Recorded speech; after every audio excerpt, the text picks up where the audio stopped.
Hello again, ladies and gentlemen. Welcome to the Actors Area, and welcome back if you joined us for the first episode last time. I am your host, Shaun Grant, and yes, you read it right. The title of this podcast is You Are a Star, You Are the Yeah, you know the rest.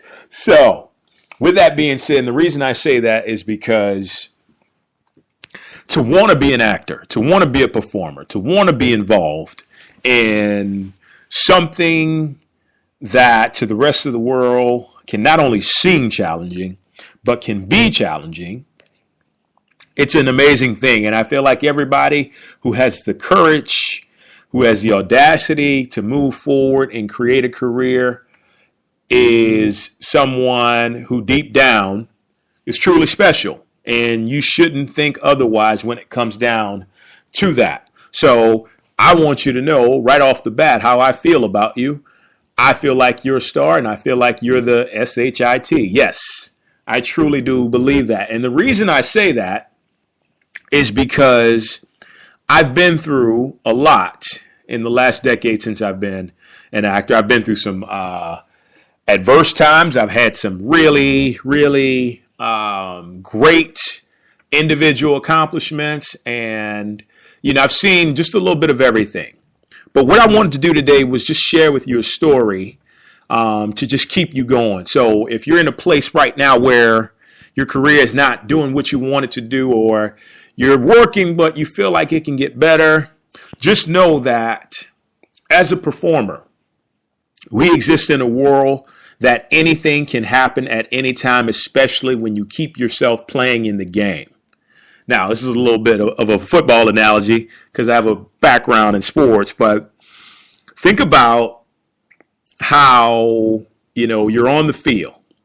You're on the field, you're doing your thing, you're submitting, you're going on auditions, you're meeting with different professionals, you have a class you go to, you're constantly reading literature and publications about, acting, about the business, about how to be a better actor. You're doing all these wonderful things. You are in prime position to break out and be somebody who others can look up to and who others can learn from. So never discount yourself just because you're not on network television. Never discount yourself just because you're not on that McDonald's commercial, or you're not on that blockbuster motion picture film. Don't worry about that. All you have to do is know that you're in prime position because you're still in the game. Now, when you're on the sidelines, and what I mean by that is when you're not doing any of that stuff, that's when we get into trouble. But as long as you're in the game, the ball has the opportunity to come your way at any time. So you got to be ready. Okay, you have to be ready. But here's what I wanted to share with you. So this goes back to about 2010. So I had just come off of basically a year where I had booked one role. The entire year, 2009, it was a Disney music video, and I was playing the lead character. It was a Neo. Neo actually wrote the theme song for the Disney movie, The Princess and the Frog, and I got a role during that, and that was at the beginning of 2009. And the craziest thing about 2009 is I was in the game. I was working hard. I was probably working my hardest. I was hungry. I was just ready to take the industry by storm. And I booked one job. That one job was the only job I booked. So going into 2010, I felt like I had to press even more so, but just understand as an actor and, me having an understanding of everything, you never want to force anything when it comes to this industry or anything in life. You want to let it gravitate to you. You want to allow it to move itself towards you. You don't want to press anything.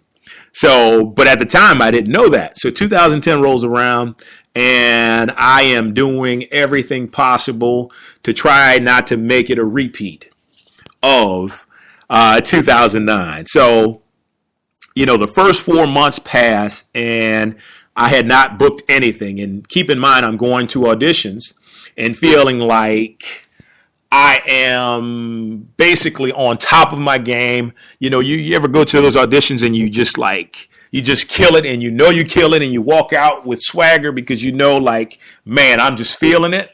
Well, that was happening, and I still wasn't booking. So I'm only human. So it gets to a point where I experience a bit of frustration. I experience, what? Is this still for me? Was my success before a fluke? What do I need to take part in? What do I need to do to try and rectify this situation? So there's an audition for this film, and this film is basically starring, I think 6 or 7 different Hollywood stars. And I mean, it's a big one. And so, my agent gives me a call and says, yeah, they want to see you. And I'm like, oh, cool. What role? And they wanted to see me for a gangster, a bit part. Now, initially, I had felt like I was so on top of my game that I didn't want to do any bit parts, or better yet, any gangster type roles, because I didn't want to be typecasted. That was one of my biggest fears at the time, is just being typecasted as something that is not true to my personal essence. But as I think about it, I'm like, you know what? This could be the one. Let me give it a shot. So, this character is a gangster. He's a bit on the ignorant side, and I'm just like, I've had some experience with this growing up in New Orleans and seeing different people act just like this. So let me go in. So I go in. I drive the hour to the audition. I walk in there, and I audition, and I remember drawing a teardrop underneath my left eye, putting in like fake gold teeth. And the beauty of it is, everybody who knows me laughed at me, but the people who don't know me, they had no idea that I was, acting. So I went in and I had a great audition, but at this point, I didn't care about it. I just didn't, after so much had not went my way for like the past year, I just kind of did it, forgot about it, went home, did something else. So about an hour and a half later, I get a call back. My agent calls me up saying, yeah, they definitely want to see you again, and they want you to read for a different character. So the other character they wanted me to read for was along the lines of, of a gangster, but it was a bigger role. So I'm like, okay, I'm gaining some steam here. This is like looking favorable. So I go back, I audition for the other guy, and the first callback rather, the director is there, and he's watching me the entire time. And he's just like looking at me, taking notes, and he says, Shaun, that was absolutely great. I want you to read for somebody else. If you wouldn't mind, here's the sides, take a few minutes, go outside and look this over. So I'm like excited and then nervous at the same time, because I'm like, I put so much into this audition, and then all of a sudden I got to come back and then do another one, and then completely change my mannerisms, my body, everything. I went from being a gangster to this other role, which was totally not a gangster. So I went in and I started to read for it. And I can realize he was just writing the entire time. The director was writing on his pad the entire time. And I'm just thinking to myself, as I'm reciting these lines to the casting director, I'm like, man, what the hell? Like, is he not interested or what? So that kind of had me feeling a bit uneasy. So anyway, finished the audition, told him I thank you so much or whatever. I appreciate the opportunity. Went home, didn't hear anything till 3 weeks later. 3 weeks later, my agent calls me and tells me that they wanted to book me for a lead spot in this movie. And I was absolutely elated. And the reason I was elated, because I didn't see that coming at all. So they tell me they want to book me, and then the director says, I want to meet him on Saturday. So I go and meet with the director, and he tells me, you know what, Shaun, you impressed me so much. The funny thing is, I could tell you were a good person even as you were acting as a gangster. And immediately I started writing notes about how I wanted to use you in this lead role of a character that was one of the good guys. And he says that I want you to play this role like you are yourself. And it was like the dream situation after all that I had been through. He wanted me to act as my own self. And the name of this movie is Blood Out. So if you want to go see it, you can check it out. But as you watch that film, you can see I'm only being myself. It's not like I'm getting into character or doing anything else. I'm just being myself the entire time.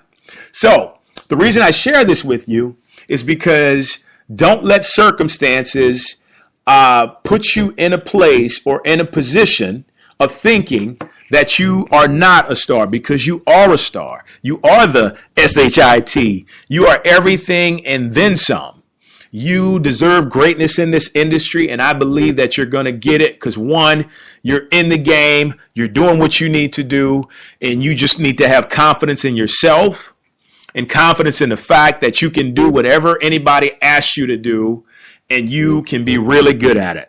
That is why I wanted you to hear this story, because at the end of the day, no matter what's happening in the game, as long as you're in the game, the ball can come your way. And when you get that sucker, you take it and you run with it. And after I booked that, I booked 5 more gigs for the rest of that year, and it just kind of put me on a roll. So my point is, before I go, I don't ever want you to get discouraged when stuff seems like it's not happening.